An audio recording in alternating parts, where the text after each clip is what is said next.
네, 제가 한국에서 섬겼던 교회 중에 한 곳에는 주일날 아침 7시 예배가 끝나고 나면 8시에 교육자들끼리 모여서 교회 식당에서 식사를 합니다. 그래서 제가 결혼하기 전까지 혼자서 자취생활을 했기 때문에 교회에서 특별한 행사가 없는 한은 일주일에 한 번 8시에 하는 식사가 제가 유일하게 제대로 된 음식을 푸짐하게 먹을 수 있는 그런 날이었습니다. 그래서 일주일 중에 아주 기다려지는 시간이었는데 제가 처음부터 그 식사 자리에 참석했을 때 편안하게 그 식사를 할 수 있었던 건 아니었습니다. 첫날 제가 교회에 출근을 했을 때 가서 담임 목사님도 처음 뵙고 선배 교육자들, 동료 교육자들하고 함께 처음 대면해서 식사를 하는데 제가 뭐 그렇게 자유롭게 반찬과 음식을 먹을 수 있었겠습니까? 그래서 뭐 음식을 준비해 주시는 권사님들 처음 뵙고 모든 게 다 처음이었기 때문에 굉장히 조심스럽지 않았겠습니까? 그래서 밥을 먹을 때 이제 제 밥그릇 가장 가까이에 있는 반찬을 이제 자주 먹게 됐습니다. 근데 공교롭게도 그 반찬이 뭐였냐면 콩나물 무침이었어요. 그래서 그 콩나물 무침을 해서 밥을 열심히 먹고 있었습니다. 그 모습을 저희 담임 목사님이 보시고 나서 저한테, 그때는 전도사였으니까, 야, 정 전도사님 왜 반찬이 많은데 이렇게 유독 콩나물만 해서 밥을 드세요? 라고 물어보길래 대답을 하기가 좀 그렇잖아요. 첫날 와서. 그래서 그냥 편안하게 제가 콩나물을 되게 좋아합니다, 목사님 라고 대답을 했죠. 그래서 저희 목사님께서 우리 새로 오신 전도사님이 콩나물을 진짜 좋아하시는구나 라고 이렇게 받아들이셔서 교인들에게 새로 오신 전도사님은 콩나물을 진짜 좋아하십니다 라고 광고를 해서 제가 교회에서 신방을 하게 되면 무조건 콩나물을 준비를 해주시는 겁니다. 그래서 그 콩나물을 항상 제 밥그릇 가장 가까이에 이렇게 놔주셨던 적이 있습니다. 물론 제가 콩나물 무침을 진짜로 좋아합니다. 진짜로 좋아하지만 콩나물 무침만 해서 밥을 먹을 정도로 좋아하지는 않습니다. 근데 이제 제가 그렇게 말씀드렸고 목사님께서 그걸 아주 심각하게 진지하게 받아들이셔서 교인분들한테 그렇게 말씀을 해 주셨죠. 이제 나중에 제가 그 교회에 이제 시간이 좀 흐른 후에는 제가 이제 왜 그런 일이 그렇게 대답을 했었는지 자초지종을 말씀을 드려서 이제 뭐 오해 아닌 오해가 풀렸습니다만은 제가 심지어 저희 처가댁에 처음 인사드리러 갔을 때조차도 그 밥상에 콩나물이 올라와 있었고 제 밥그릇 가장 가까이에 저희 장모님이 콩나물 무침을 이렇게 주실 정도로 저희 교인분들이 제가 콩나물만 좋아하는 줄 알았던 적이 있었습니다. 여러분, 사람들한테는 그 첫 번째라는 것이 굉장히 중요합니다. 그리고 특별한 의미들을 가지죠. 그래서 첫사랑, 첫 만남, 첫 인사, 첫 인상 이런 것들이 사람들에게는 처음 접해본 것 이상의 의미들을 가지게 된다라는 것입니다. 그래서 자칫 그 첫 번째 받았던 인상이나 느낌이 그 사람 전체를 이 사람은 이렇구나, 혹은 이 일은 이렇구나, 이 제품은 이렇구나라고 그 전체를 우리가 판단할 수 있는 그런 근거를 줄 수 있기 때문에 우리가 첫 인상을, 첫 번째 모습을 굉장히 중요하게 생각을 하고요. 이제는 그 첫 인상을 좋게 하기 위해서, 내 첫 만남을 특별하게 하기 위해서 많은 사람들이 이것들의 시간과 노력들을 투자하면서 살아갑니다. 자, 우리가 이렇게 첫인상, 첫 만남을 중요하게 생각하고 중요하다는 것을 알고 있는데, 오늘 저희가 읽었던 본문 말씀에 보면 로마서에 등장하는 바울이 자기 자신을 어떻게 소개를 하고 있냐면 예수 그리스도의 종이다라고 자기 자신을 소개하고 있습니다. 여러분, 교회 좀 다니시는 분들은 이제 이 종이라는 단어에 대해서 그렇게 거부감들이 없으시죠.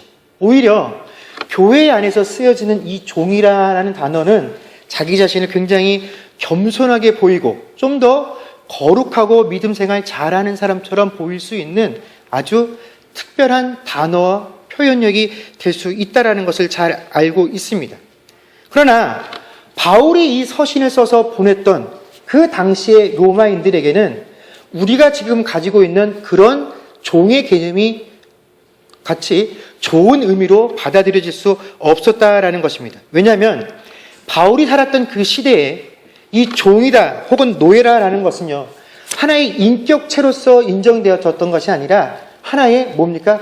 물건과 전혀 다를 바가 없었기 때문에 그렇습니다. 그래서 전쟁으로 인해서 포로로 잡혀서 종이 되었든지 간에, 혹은 집안이 너무 가난한 이유 때문에 종으로 팔려갔든지 간에, 이유야 어찌 되었든지 간에 종으로 살고 있다라는 것은 그 사람이 그 당시의 사회적인 관점과 안목으로 봤을 때 그 인생은 실패한 인생이라는 것을 대표적으로 드러내는 것이 바로 종이라는 신분이었다라는 것입니다. 여러분, 이런 모든 사실을 잘 알고 있는 바울이 어째서 그렇다면 이 로마의 서신을 쓰면서 자기 자신을 예수 그리스도의 종이다라고 표현을 했겠느냐 하는 것입니다. 여러분, 오늘 우리가 읽고 있는 이 로마서는요, 바울이 로마에 있는 교인들을 향해서 쓴 편지입니다. 그런데 이 편지를 쓴 목적이 두 가지가 있습니다. 첫 번째는 뭐냐면, 바울은 한 번도 로마에 가서 그 전까지 전도를 한 적이 없었고 하나님 말씀을 전해본 적이 없었습니다. 이미 다른 분들이 들어가서 로마에 복음을 전하고 그 로마에 교회가 형성되어 있었다라는 것이고 성도들이 이미 존재하고 있었다라는 사실이죠. 그래서 한 번도 이 로마 교회에 있는 성도들을 대면한 적이 없었습니다. 바로 그런 사람들에게 자기가 글을 통해서 그들의 믿음을 더욱더 공고히 하기 위해서 이 로마서라는 서신을 써서 보냈습니다. 또 두 번째 이유는 뭐냐면, 자, 이제 내가 나중에 그 당시의 로마 사람들의 인식에 세상의 끝이 어디였냐면 유럽의 스페인이 세상의 끝이다라고 생각을 했습니다. 그래서 그 너머에는 사람이 아니라 야만인들만 존재한다라고 여겼기 때문에 이제 나중에 이 바울이 내가 스페인으로 전도 여행을 가려고 하는데 그 전에 내가 로마에 잠시 들릴 거야. 그때 여러분들이 나를 좀 후원해 줬으면 좋겠습니다라는 취지로 이 로마서를 쓰게 되었다라는 것입니다.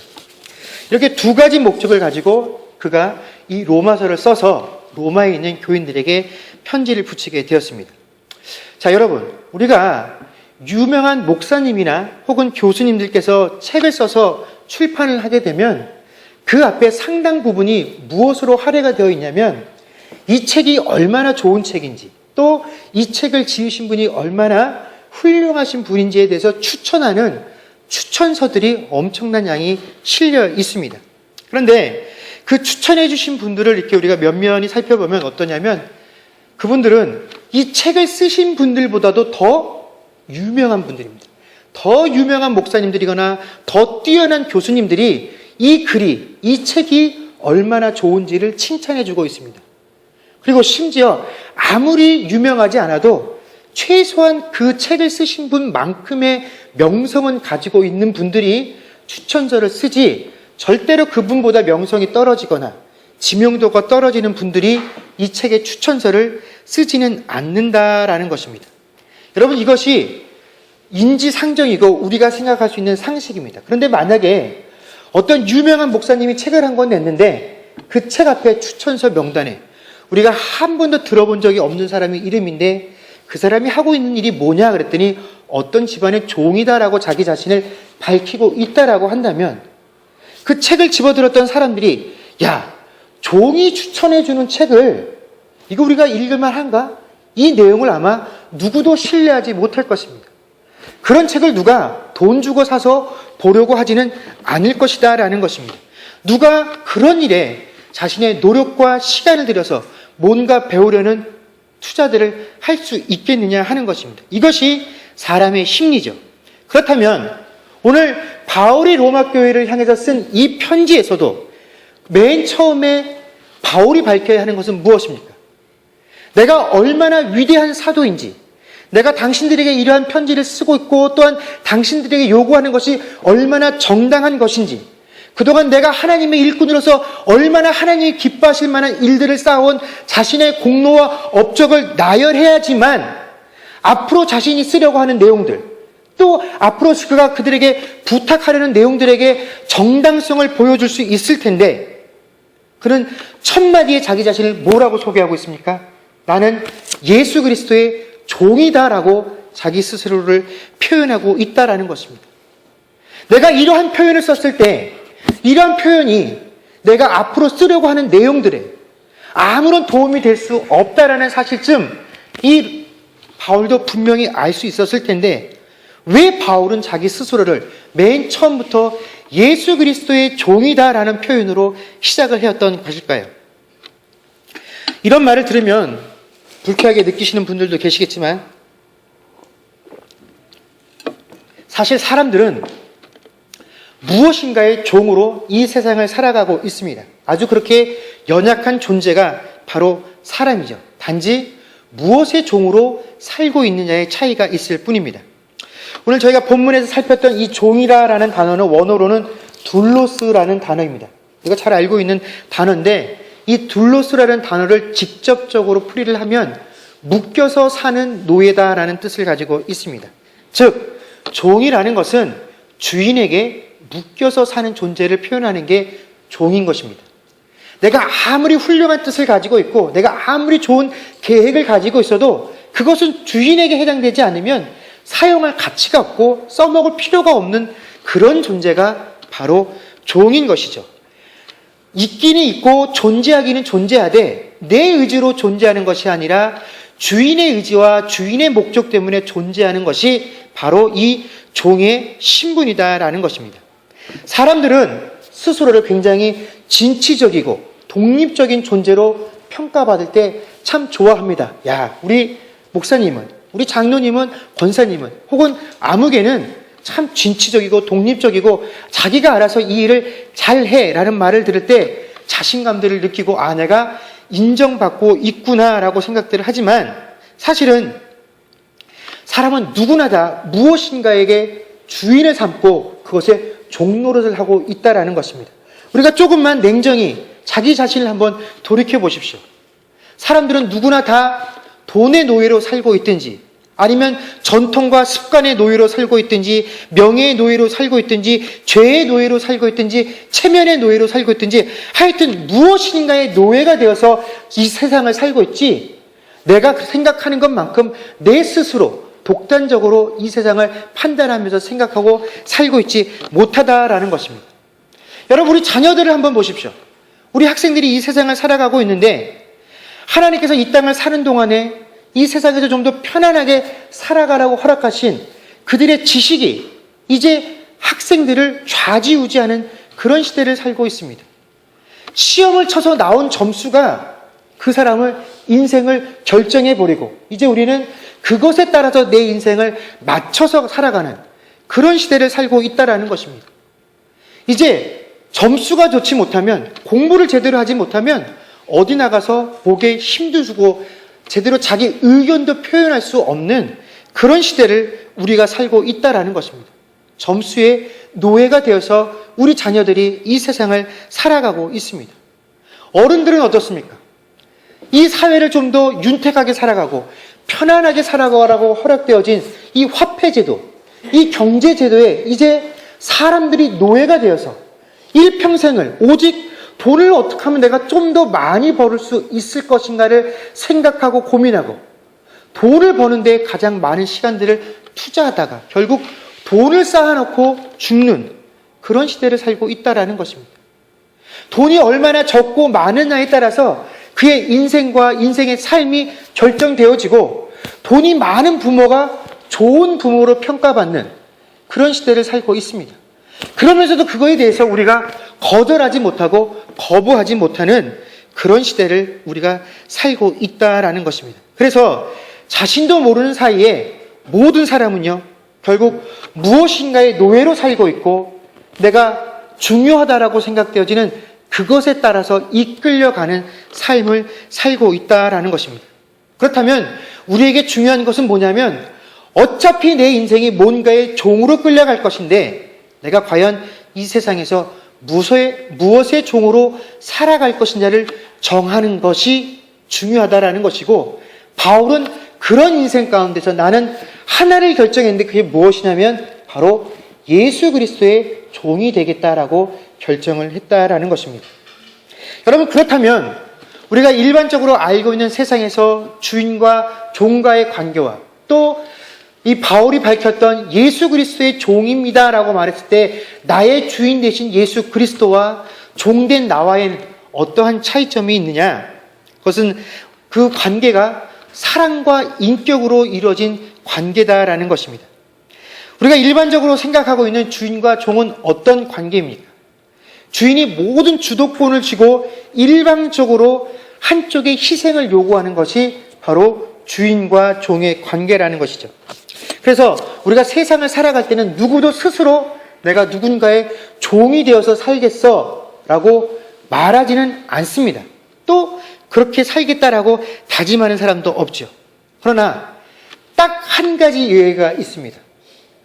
나는 누군가의 종이 되어서, 뭐의 종이 되어서 노예와 같은 삶을 살기는 싫어라고 말을 하는 이 시대 가운데서 딱 한 가지 경우만 나는 스스로 뭐의 종이 되어서 살고 싶어라고 고백할 때가 있는데, 바로 어떤 경우냐면 사랑하는 대상을 발견했을 때에만 그 사랑하는 대상에게 난 그 사람의 노예가 되고 종이 되어서 살고 싶어라고 이야기를 한다라는 것입니다. 지금은 요즘 젊은 세대들은 어떻게 표현을 하는지 모르겠지만 제가 청년일 때만 해도 그랬습니다. 이제 예쁜 자매들이나 또 드라마나 영화 같은 데서 예쁜 여자 주인공이 등장을 하게 되면, 또 지나가다가 예쁜 여자들 발견하게 되면 그 사람 안에, 그 손길 안에 들어있는 것 있지요. 그것이 동물이면 만약에 그 여자가 예뻐하는 개라고 한다면 차라리 내가 저 개였으면 좋겠다, 그런 생각을 한다라는 거죠. 그 여자가 뭔가 좋아하는 물건을 항상 들고 다니는 그런 것이 있으면 내가 차라리 저게 되어서 저 여인의 품에 늘 안겨 있었으면 좋겠다라는 생각을 하게 된다라는 것입니다.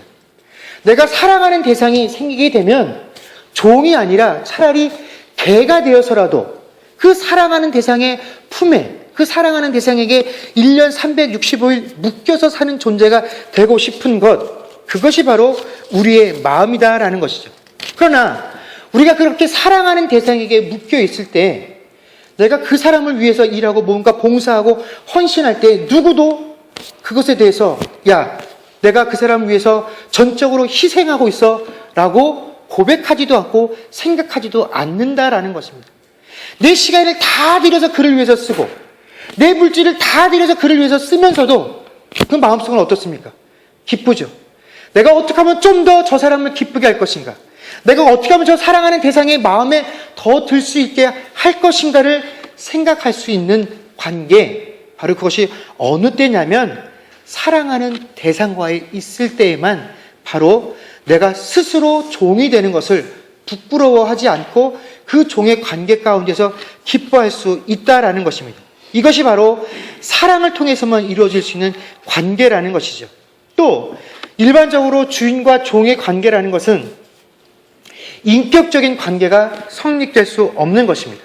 그러나 우리가 예수님을 향해서 당신은 나의 주인이고 나는 당신의 종입니다 라고 표현을 하지만, 예수님과 우리의 관계 가운데는 어떠한 특별함이 있냐면 바로 인격적인 만남을 전제로 하는 관계라는 것입니다. 우리가 신앙생활을 좀 하신 분들은 흔히 우리가 하나님을 만날 때 인격적인 만남을 가져야 한다라는 표현들을 많이 하고 내가 그런 신앙생활을 하고 싶습니다라고 고백들을 합니다. 그렇다면 도대체 하나님과 나 사이에서 인격적인 만남과 교제미란 뭐냐? 저는 두 가지 특징으로 이 하나님과 우리 사이의 인격적인 만남을 특징 지을 수 있다고 생각을 합니다. 첫 번째로 인격적인 만남이란 개인적인 관계를 갖는 것을 의미합니다. 여러분 지금 한번 생각들을 해보십시오. 여러분들이 지금의 나이에 되기까지 초등학교, 중학교, 고등학교, 대학교를 쭉 거치면서 아마 많은 친구들을 사회에 나와서도 만나보셨을 겁니다. 근데 한 학년을 이렇게 지내고 나면, 오랜 시간이 지나고 나서 지금 내 기억 속에 남는 친구들의 이름을 한번 떠올려 보십시오. 아마 많은 친구들의 이름을 떠올리는 분도 계실 테지만 그렇지 못하고 몇 명의 이름만 대부분 떠올리게 되죠. 그런데 내가 많은 친구들을 만나고 사귀었었는데 유독 내 기억 속에 남는 그 친구들의 이름의 특징은 무엇입니까? 그 친구하고 나는 뭔가 특별한 이유가 있었기 때문에 더 많이 기억에 남고, 그래서 그 이름을 기억하고 있다라는 것입니다. 단순히 한 반이었던 친구들은 이제 기억이 잘 나지 않습니다. 그러나 그 대상과 내가 뭔가 특별한 의미들을 가지고 관계들을 맺었고 또 어떤 이유든지 사건과 사고가 있었던 사람들은 지금도 내 기억 속에 남아있다라는 것이죠. 이와 마찬가지라는 것입니다. 우리가 하나님과 내가 인격적인 관계와 만남을 갖는다라는 것은 하나님과 내가 개인적인 만남을 갖고 또한 유지한다라는 것을 의미합니다. 우리가 많은 사람들이 하나님 앞에 나와서 예배를 드립니다. 그러나 그 예배 드렸던 사람들, 그 회중 중에 한 명으로 왔다가 예배만 드리고 가면 우리는 절대로 하나님과 인격적인 만남을 가질 수 없다라는 것입니다.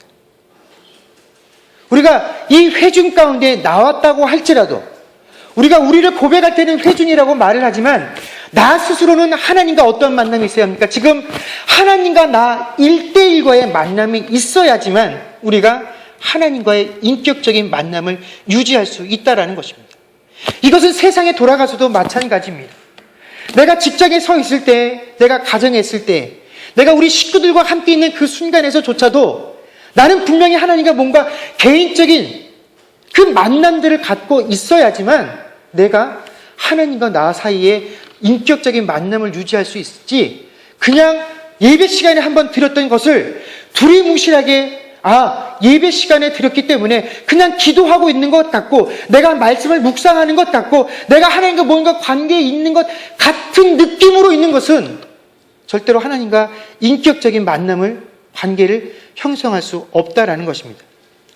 두 번째로 우리가 하나님과 인격적인 만남과 관계를 유지할 수 있는 것은 현재 진행형의 관계를 유지하고 있어야 한다라는 것입니다. 여러분, 우리가 자꾸 믿음을 논할 때 내가 옛날에 어떻게 했는지를 말하고 생각할 때가 많이 있는데 옛날에 내가 어떻게 했는지는 우리에게 아무런 도움이 되지 않는다라는 것을 알아야 합니다. 지금 하나님이 내 안에 있어야 그것이 하나님과 나 사이의 만남이요 교제라라는 것입니다. 만약에 지금 그것이 되어지지 못하고 있다라고 한다면 지금 나는 하나님과의 교제가 끊어져 있음을 우리가 알아야 합니다. 그래서 히브리서 2장 1절 말씀은 우리에게 이렇게 말하고 있습니다. 그러므로 우리는 들은 것에 더욱 유념함으로 우리가 흘러 떠내려가지 않도록 함이 마땅하니라 라고 말씀해 주고 계십니다. 근데 여러분, 제가 앞에서 말씀드린 이 두 가지, 어떻게 하면 하나님과 인격적인 만남을 할 수 있는 그 두 가지 특징이 바로 우리가 하나님 앞에 서고 믿음의 생활들을 유지해 나가는데 큰 힘이 되어진다라는 것입니다. 이것을 잘 발견할 수 있는 것이 바로 아브라함이죠. 아브라함이 처음 자신의 고향이었던 갈대아 우르 지역을 떠나서 가나안을 향해 떠날 때 그 모습을 히브리서 11장 8절이 이렇게 표현을 해주고 있습니다. 그때 아브라함은 자신의 갈 바를 알지 못한 채 하나님께서 가라 하시는 곳을 향해서 나아갔더니, 이 말은 뭐냐면 하나님께서 처음 아브라함에게 자신의 고향을 떠나라고 말씀하셨을 때 어디로 가라, 어떤 길로 가면 돼 라고 말씀하신 것이 아니라 목적지도 말씀해 주시지 아니하시고 갈 길도 일러주시지 않은 채 무조건 어떻게 말씀하신 겁니까? 떠나라 라고 말씀을 하셨다라는 것이죠. 근데 아브라함이 떠나라는 말 한마디만 듣고 그것을 떠났다라는 것입니다. 여러분, 참 대단한 순종의 자세고 믿음의 모습입니다. 그래서 우리가 이런 순종과 이런 믿음을 본받아야 합니다라고 말을 하는데 우리가 생각을 해야 되는 것은 아브라함은 그렇게 했어가 아니라 도대체 아브라함은 어째서 그렇게 할 수 있었느냐 하는 부분입니다. 우리가 아브라함은 그런 믿음과 순종의 모습들을 가지고 있었으니 나도 그렇게 순종할 수 있도록 저에게도 그런 믿음을 주십시오. 하나님을 주인으로 삼고 종이 되기를 자처했던 아브라함의 관계이기 때문에 주인이 명령하니까 종이라면 마땅히 따르는 것이 맞습니다. 이것이 순종의 모습입니다. 우리가 그렇게 판단만 해서는 안 된다라는 것입니다. 여러분, 아브라함이 제대로 된 목적지에 대한 정보도 갖지 못하고 그 길까지 얼마나 되고 그 길을 가다 어떤 일들을 경험할지도 못한 채 지금까지 자신이 의지하고 살았던 그 모든 것들을 포기하고 떠날 수 있었던 것은, 그래서 포기하지 않고 마지막 목적지에 도달할 수 있었던 것은 그만큼 이 아브라함이 하나님과 친밀한 관계를 맺고 있었기 때문에 그렇다라는 것입니다. 날마다 이 아브라함이 하나님께 묻고 대답하는 그런 대면적인 관계가 형성되어 있었기 때문에 그가 포기하지 않고 그 길을 갈 수 있었다라는 것입니다. 눈앞에 장애물을 만날 때마다, 어려움을 대할 때마다 하나님, 어떻게 해야지 이 길을 벗어날 수 있습니까? 그리고 그 하나님의 대답을 들었기 때문에 아브라함이 그 길을 포기하지 않고 갈 수 있었다라는 것이죠. 여러분, 아브라함이 그 길을 가는 동안에 늘 하나님 앞에 순종하면서 하나님이 이뻐할 수 있는 그런 모습만 보이면서 갔겠습니까? 아마 분명히 아브라함도 하나님이 인도하는 그 길을 따라가면서 거절할 때가 있었을 것입니다. 흔한 말로 반항할 때도 있었을 것입니다. 그러나 그가 끝까지 그 길을 갈 수 있었던 것은 바로 그 순간에서 그가 속히 하나님께 회개하고 하나님의 인도하심 가운데 순종했기 때문에 그렇다라는 것이죠. 하나님께서는 아브라함의 그런 태도를 기뻐하신 것입니다. 처음부터 끝까지 한 번도 흔들리지 않고 내가 인도하는 대로 왔기 때문에 그 길에 간 것이 아니라 그도 고난을 만나고 그도 어려움을 만나고 그도 좌절하고 그도 하나님을 향해서 원망하지만 그 원망의 마음들을 가지고 하나님 앞에 와 나와서 묻는다라는 것입니다. 그리고 그것에 대한 하나님의 답을 구한다라는 것입니다. 그리고 그 하나님의 답을 듣고 그 뜻 가운데 순종하고 회개한다라는 것입니다. 이것이 하나님이 기뻐하시는 것이요, 이것이 하나님과 우리 사이의 인격적인 교제의 특징이다라는 것입니다. 이것이 이루어져야지만 우리도 하나님과 우리 사이에 주어진 그 마지막 하나님 나라에 갈 때까지 그 길을 실패하지 않고 나아갈 수 있다라는 것입니다. 여러분, 바로 이러한 모습을 하나님께서 기뻐하시고 이뻐하시느니 여러분, 이것을 어떻게 일반적인 세상의 논리인 주인과 종의 관계로서 이해할 수 있겠습니까? 또 사실 엄밀히 말해서 우리가 하나님을 우리의 주인이시고 내가 하나님의 종이다라고 표현을 하지만 종된 우리가 하나님을 위해서 하는 것은 사실 아무것도 없습니다. 주인인 하나님께서 우리를 위해서 일하시지 종인 우리가 하나님을 위해서 일하는 것은 전혀 없다라는 것입니다. 오늘 이 글을 쓰는 바울만 해도 그렇습니다. 우리가 이미 잘 아는 대로 이 바울은 원래 예수를 핍박하는 사람이었습니다. 예수를 믿는 사람들을 잡아다 옥에 가두고 심지어 죽이는 일도 스스럼 없이 행했던 사람이 이 바울이었습니다. 그가 예수님을 처음 만나던 날도 그는 예수 믿는 사람들을 잡기 위해서 다메섹이라는 곳을 향하고 있을 때였죠. 그런데 바로 그런 바울에게 예수님이 찾아오셔서 묻습니다. 바울아, 바울아, 왜 네가 나를 핍박하느냐? 그랬더니 바울이 당신은 누구십니까? 라고 물었을 때 나는 네가 핍박하는 예수라 라고 대답을 해 주셨습니다. 여러분, 우리 중에 내가 스스로 느낄 때 저 사람이, 저 대상이 나를 핍박하고 있다라고 느낄 때, 근데 그 사람과 나의 힘을 비교했을 때 실제로 나를 핍박하고 있는 대상은 나와 비교했을 때는 정말 비교도 되지 않을 만큼 연약한 존재가 나에게 그렇게 행동하고 있다라고 한다면 내가 어떻게 그에게 갚아주겠습니까? 당장에 내 힘을 가지고 그를 제압하려고 하겠죠. 힘 있는 사람이 그 힘이 없는 존재에게 가서 야, 너 왜 나한테 왜 그러니?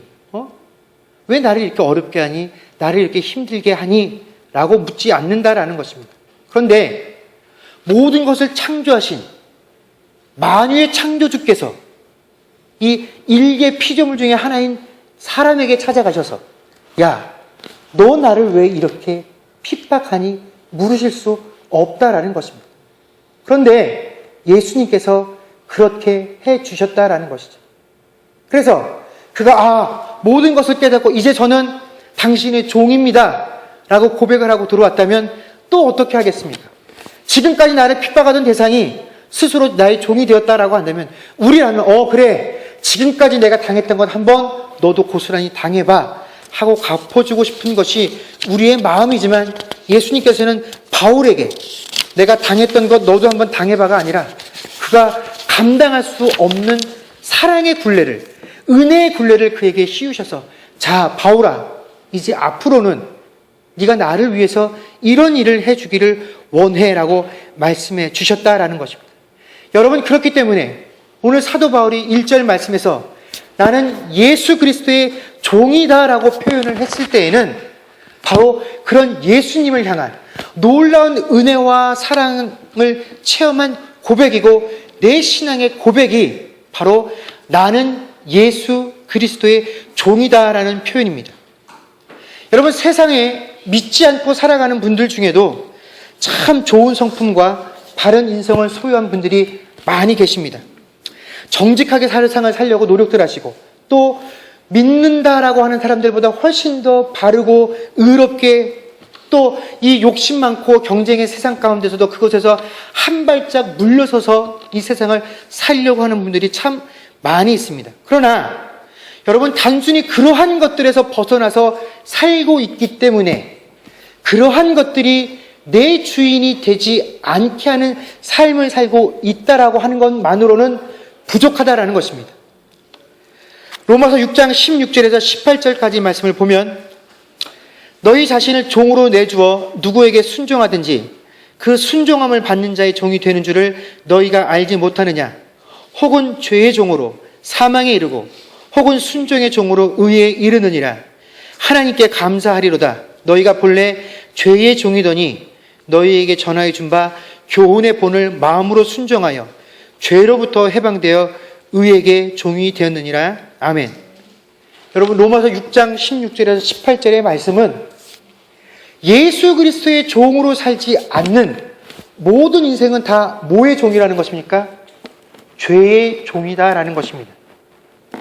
여러분, 그렇기 때문에 그 시대가 악하다라고 하는 그러한 제목들로부터 내가 벗어나 있다라고 할지라도 내가 예수의 종이 되어서 살지 않는 한, 그러나 이 종이라는 것이 우리가 세상에 알고 있는 것 같은 그런 의미가 아니라, 예수 그리스도께서 나를 얼마나 사랑하시고 나에게 얼마나 많은 사랑을 베푸시고 그 은혜와 사랑의 굴레를 나에게 씌워주시고 그대로 살기를 원하시는 바로 그 종입니다라는 그 고백이 있지 아니하는 한 우리는 누구도 이 죄의 종된 모습으로부터 자유로울 수 없다라는 것입니다. 여러분, 그렇기 때문에 우리가 이 땅을 살아가면서 진정 오늘 이 사도 바울과 같은 고백들이 우리의 입술 가운데 있어야만 한다라는 것입니다. 나는 예수 그리스도의 종이다라는 것입니다. 이것은 세상을 향한 우리의 고백이 되어야 될 뿐만 아니라 오늘 이 사도 바울이 로마 교회를 향해서 고백한 것과 같이 우리 스스로에게도, 같은 교회를 섬기고 있는 우리 스스로에게도 나는 이 교회의 목사가 아니라 나는 예수 그리스도의 종이다라는 고백이 우리 가운데 먼저 있어야 한다라는 것입니다. 나는 내 직분과 내 직책을 고백하는 것이 아니라 나는 예수 그리스도의 종입니다라고 하는 고백들이 우리 가운데 먼저 되어지고 그 고백들이 우리를 채울 때에라야 우리가 하나님 앞에서 교회된 모습들을 온전히 유지할 수 있다라는 것입니다. 이제 말씀을 맺겠습니다. 여러분, 우리는 예수 그리스도의 종입니다. 그런데 우리가 종으로서 이 땅을 살아가면서 교회를 섬길 때 우리는 과연 주인의 계획에 얼마나 많은 관심들을 가지고 있습니까? 우리는 얼마나 주께서 뜻하시는 일들에 순종하며 살아가고 있습니까?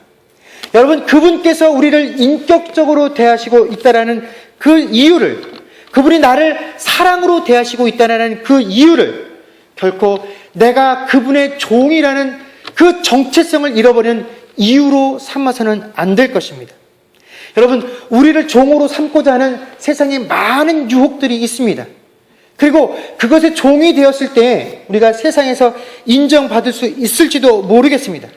그러나 우리가 이 세상 속에서 살아갈 때 짧지만 강력하게 나를 유혹하는 그 세상의 유혹 가운데 흔들리지 않고 그 유혹을 향해서 나는 당당히 예수 그리스도의 종이다라고 답할 수 있는 저와 여러분과 또한 이 주님의 교회가 될 수 있기를 주의 이름으로 간절히 축원합니다. 기도하겠습니다.